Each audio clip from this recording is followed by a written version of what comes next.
મહત્વપૂર્ણ સમાચાર સ્થાનિક સ્વરાજની ચૂંટણી પહેલા વધુ એક હવાલા નેટવર્કનો પર્દાફાશ થયો છે। પંચમહાલના ગોધરામાં ગેરકાયદે હવાલા નેટવર્ક પર એસઓજીનો પ્રહાર। ગોધરા એસઓજીની કાર્યવાહીમાં લાખોના હવાલા ફેરફારનો પર્દાફાશ કરવામાં આવ્યો છે। આપના ઉમેદવાર અને કાર્યકર્તાઓની સંડોવણી હોવાનું સામે આવ્યું છે।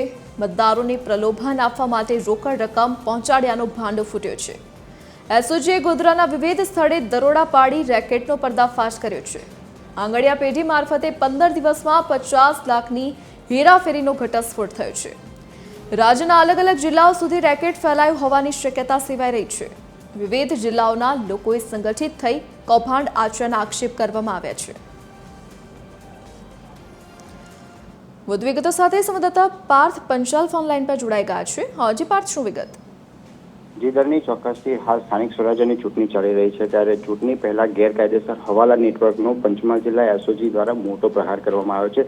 દરની ચોક્કસથી સુરત બાદ ગોધરામાં એસઓજી દ્વારા લાખો રૂપિયાના હવાલા દ્વારા હેરફેર કરવાનું જે ચૂંટણી પહેલાનો જે કારોબાર છે તે પકડવામાં આવ્યો છે। કહી શકાય કે આમ આદમી પાર્ટીના ઉમેદવાર અને કાર્યકર્તાની જે સંડોવણી છે તે સમગ્ર હવાલા કૌભાંડમાં સામે આવી છે। ચૂંટણી દરમિયાન જે મતદારોને ક્યાંક ને ક્યાંક રીઝવવા માટે, લાલચ આપવા અથવા તો પ્રલોભન કરવા માટે આ રોકડ રકમની જે છે હેરાફેરી કરતો જે ભાંડો છે તે સીસીટીવી ફૂટેજમાં સામે આવ્યો છે।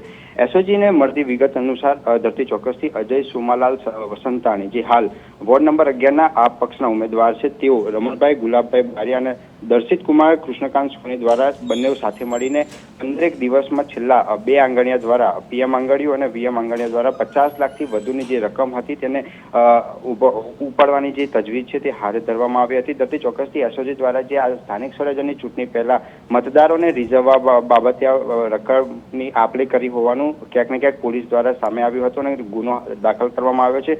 ત્યારે ગુજરાત રાજ્યના અલગ અલગ જિલ્લાઓમાં જે અન્ય માણસો સાથે સંગઠિત થઈને જે નાણાકીય હેરફેર કરવાનો જે સમગ્ર મામલો છે તે પંચમહાલ જિલ્લામાંથી સામે આવ્યો હતો। ત્યારે આજરોજ ગોધરા એ ડિવિઝન મથકે પોલીસ દ્વારા તેનો ગુનો દાખલ કરીને આગળની કાર્યવાહી હાથ ધરવામાં આવી છે। જી પાર્થ, વિગત બદલ આપનો આભાર।